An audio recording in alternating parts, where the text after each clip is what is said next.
सत्संग का कार्यक्रम शुरू हुआ। राम राम। कॉलेज के कुछ विद्यार्थी थे।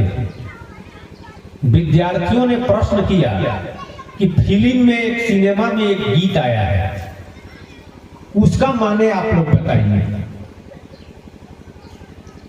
मेरे मन की गंगा, तेरे मन की गंगा, मेरे मन की जमुना, बोल राधा बोल, संगम होगा कि नहीं, इसका माने आप लोग बताइए। महात्मा लोग कहे कि ये बेफरुआत की बात है, ये फिल्म का गाना है, इसका माने हम लोग क्या बताएंगे? अरे भगवान के बारे में पूछो, हम लोग बताएंगे। विद्यार्थियों ने कहा कि नहीं, बनाने वाला भले ही जानकर चाहे न जानकर बनाया हो, लेकिन सबका माने दो मानिया होता है, इसलिए इसका अर्थ आप लोग बताइए। महात्मा लोग कहे कि इसका अर्थ हम लोग नहीं बताएंगे। विद्यार्थी सब भड़क गए, खिसिया गए, कहे कि हम लोग सत्संग प्रवचन नहीं करने देंगे। अब विद्यार्थियों के आगे किसी का चलेगा? अब सारे महात्मा लोग फेर में पड़ गए। तो एक महात्मा जी महाराज जी से कहे कि आप इस पर कुछ कहेंगे? तो महाराज जी कहे कि आप लोग तो कह रहे थे कि मंच महात्माओं का है, आप गिरहस्थ हैं, तब दीजिए जवाब आप लोग। ये लड़के सब छोड़ेंगे? हम तो दोनों जानते हैं, जोगो जानते हैं या भोगो जानते हैं। तो एक महात्मा कहे कि अरे आइए ना, कुछ कहिए, आप आकर के कुछ कहिए कि विद्यार्थी सब शांत हो। तो महाराज जी को मौका मिला, मंच पर गए।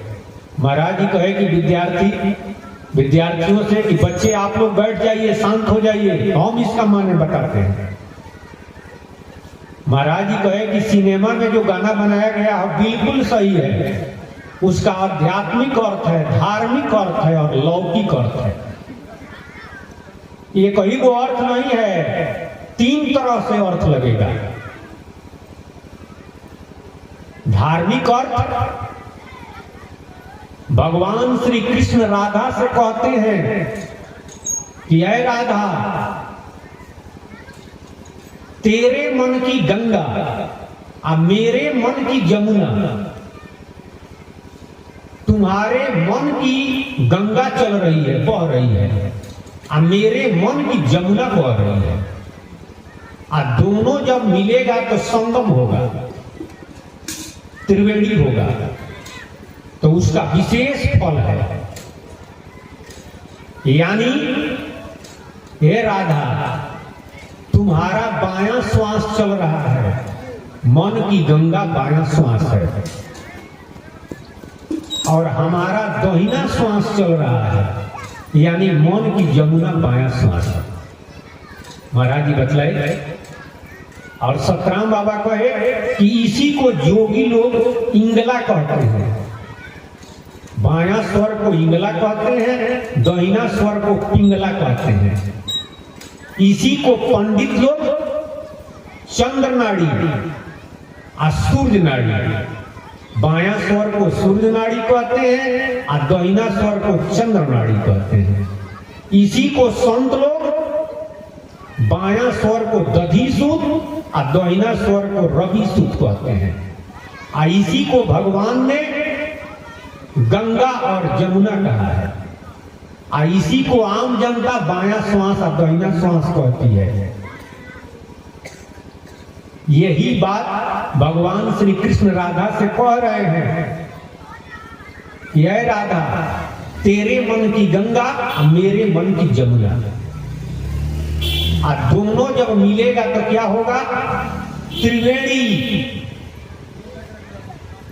और इंगला और पिंगला जब दोनों मिलेगा तो क्या होगा? सुषमड़ा। और चंद्र नाड़ी और सूर्य नाड़ी जब दोनों मिलेगा तब क्या होगा? संक्रांति। एक ही को जोगी लोग सुषमड़ा कहते हैं, भगवान उसको त्रिवेणी कहे हैं, पंडित लोग संक्रांति कहते हैं, आम जनता दोनों स्वर सम हो गया, यानी त्रिवेणी लग गया। अब उस त्रिवेणी में स्नान कीजिए, विशेष फल मिलेगा। महाराज जी कई तरह से बतलाए। विद्यार्थी बहुत खुश हुए, जय जयकार करने लगे। बहुत रुपया भी लोगों ने दिया। महाराज जी सब साधु लोगों को रुपया बांट दिए, लेकिन साधु लोग तो घबराने लगे कि दादा हम लोगों का तो सब उधिया गया। अब इन्हीं का पूरा चर्चा है। महाराज जी कहे कि घबराइए मत, आप लोग अब बोलिए, जो कहना है कहिए। बच्चों को हम शांत कर दिए। तो कहने का मतलब है कि अध्यात्म में बायां स्वर और गंगा स्वर, अब बहिरंग में गंगा और जमुना। वही महाराज जी कहे कि भवसागर से पार जाना है तो आध्यात्मिक गंगा में, आध्यात्मिक त्रिवेणी में स्नान करना है। कौन खिचड़ी खाना है? चावल दाल नमक मिलाकर खाते हैं तो स्वर्ग मिलता है। सदा सर्वदा के लिए मुक्ति, इसके लिए कौन खिचड़ी खाएंगे? र अक्षर चावल है जानो, म अक्षर दाल बखानो, आ अक्षर है नमक भाई, र म बीच में है आकार। तो र अक्षर चावल है, म अक्षर दाल है, आया क्या है? नमक। अब तीनों मिल गया तो इसको पकाइए, कैसे पकेगा? र अक्षर चावल है जानो, म अक्षर दाल बखानो, आ अक्षर नमक है भाई, आ चित पटकी में राख पकाई। चित्त में चिंतन करना, उसको पकाना है। अब खिचड़ी जब पक गया तब तामे सूरत घी मिलावे, आ प्रेम दही संकुश हो खावे। अब उसमें घी मिलाइए। कबीर साहब कहे कि माघ मास घी खींचड़ खाए, ताको देख काल पर आए। खिचड़ी में घी मिला करके जो खाता है, काल देख करके पर आ जाता है। अब बहुत लोग समझ गए कि बाहर वाला जो खिचड़ी है उसमें घी मिलाकर खूब खाएंगे तो काल भाग जाएगा। अरे आध्यात्मिक खिचड़ी, राम नाम की खिचड़ी, घी मने सूरत, उसी में सूरत करना, घी मिला देना है। अब प्रेम दही संकुश हो खावे, आ दही प्रेम के साथ खाइए, खुश होकर के। खुश खाना है खिचड़ी, तामे लोन मिलाए, आ देख बिरानी चूपड़ी, घी को मत ललचाए। साहब जी कहे कि खुश होकर के खिचड़ी खाइए, बिरानी चुपड़ी देख करके ललचाइए मत। चुपड़ी किसे कहते हैं? सत्संग में शब्दा नाम अनेक अर्थ। एक ही शब्द का साहित्य में दूसरा अर्थ होगा, संगीत में दूसरा अर्थ होगा, और सत्संग में दूसरा अर्थ होगा। चुपड़ी बने सब लोग जानते हैं, पूरी, लेकिन अध्यात्म में सत्संग में चुपड़ी बने सोहम। सोहम को सुन करके लालचाइए मत। रूखा सूखा खाए के ठंडा पानी पीऊ, आ देख बिरानी चुपड़ी मत ललचाओ जी। रूखा कहते हैं किसको? आ सूखा सतुआ भूजा, ये रूखा सूखा है। राम नाम की खिचड़ी खाइए, बिरानी चुपड़ी देखकर मत ललचाइए। तब प्रेम दही संग खुश हो खावे, खुश होकर के। ना जे अब 3 बजे सुबह में उठना है जाड़ा के दिन में, तो विपद चढ़ गया, तो खुश नहीं है आप, तो दुखी होकर के जग रहे हैं। अरे राम नाम जपना है, प्रसन्न हो जाइए। कोई रुपया आपको देने लगे तो दुखी होंगे, खुश हो जाएंगे। लेकिन राम नाम का कीमत नहीं जानते हैं। राम नाम सबसे बड़का धन है। कबीरा सब जग निर्धना, धनवंता नहीं कोई, आ धनवंता सोई जानिए, जागर राम नाम धन हो। राम राम। संसार में सबसे बड़ा धन और सबसे बड़ा धनी वही है जिसको पास राम नाम है। तो धन आ रहा है तो खुश होते हैं और राम नाम आ रहा है तो दुखी हो रहे हैं, कीमत नहीं जानते। नानक देव जी ने कहा कि कोई लादे कांसा पीकर, कोई लादे लौंग सुपारी, अब मैं तो लादू नाम धनी को पूरन खेप हमारी, मैं तो हूं नाम के व्यापारी। और तुलसीदास जी ने कहा कि दिन दिन बढ़े कबहू न घटे, नहीं आग लगे नहीं चोर चुराना, न आग लगेगा न चोर चुराएगा, और दिन दिन वो बढ़ेगा, घाटा भी नहीं होगा, उसमें फायदे फायदा है। तो राम नाम का व्यापार, राम नाम का धन बटोरना वह मिल रहा है तो प्रसन्न होकर के लीजिए, लेकिन कीमत जानेंगे तो प्रसन्नता आएगी। सूर्योदय होने के पहले कमल खिलने लगता है और सूर्यास्त जब होने को होता है तो मुरझाने लगता है,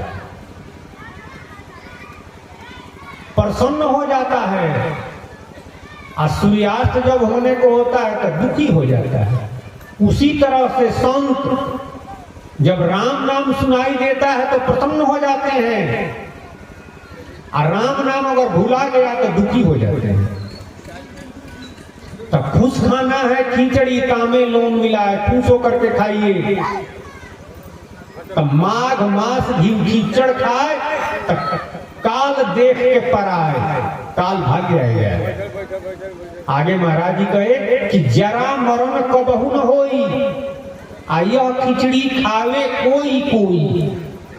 जरा माने होता है बुढ़ापा, मृत्यु। बुढ़ापा नहीं आएगा, मृत्यु भी नहीं आएगी। लोग कहेंगे कि बहुत लोग बूढ़ हो गए या मर गए राम नाम जपने वाले। अरे देहिया तो बूढ़ हो ही करेगा, बुढ़ापा का दुख नहीं व्यापेगा, मृत्यु का भी दुख नहीं व्यापेगा। वास्तव में आप मरेंगे नहीं, जो मरता है वो जन्म लेता है, और जो जन्म लेता है वो मरता है, लेकिन जो चला जाता है वो नहीं मरता है। जो चला गया वो जन्म नहीं लेगा, यही अंतर है। अबकी के जाना बहुरी नहीं आना, कैसा है वह देशवा, और जो गए बहुरी नहीं आयो। जो मालिक के पास चला गया उसे मरना नहीं कहते हैं, उस सदा सर्वदा के लिए मुक्त हो गया। तो लाल संत नित्य निस्दिन खावे। सतराम बाबा कहे कि लाल संत मत के सिद्धांतवादी नित्य माने रोज और निस्दिन खाते हैं। निस्दिन माने क्या होता है? निस माने रात और दिन माने दिन, लेकिन दोनों एक ही जगह, रात भी है और दिन भी है। रात दिन दोनों एक जगह होगा। गोसाइयों जी कहे कि रवि रजनी एक ठाव, रात और दिन दोनों एक जगह कैसे होगा? होगा। अध्यात्म में बायां श्वास को रात कहते हैं और दाहिना श्वास को दिन कहते हैं, और दोनों एक जगह कब होगा? दोनों स्वर जब सम होगा। अरे रात और दिन सम कब होता है? संध्या। रातों है या दिनों है, ना रातें है ना दिने है। तीसर का आ गया। उसी तरह से बायां स्वर और दाहिना स्वर दोनों मिल गया, सुषमणा। इसी को निस्दिन कहते हैं अध्यात्म में, यानी सुषमणा से राम नाम की खिचड़ी खाना है, सदा सर्वदा के लिए मुक्त होना है। बोलिए सतगुरु महाराज की जय जय जय, सतराम बाबा की जय जय जय। और 24 तारीख बोल दिए, अब 22 तारीख है हमारा बच्चों के हमारा द्वार पर हुआ, 22 तारीख द्वार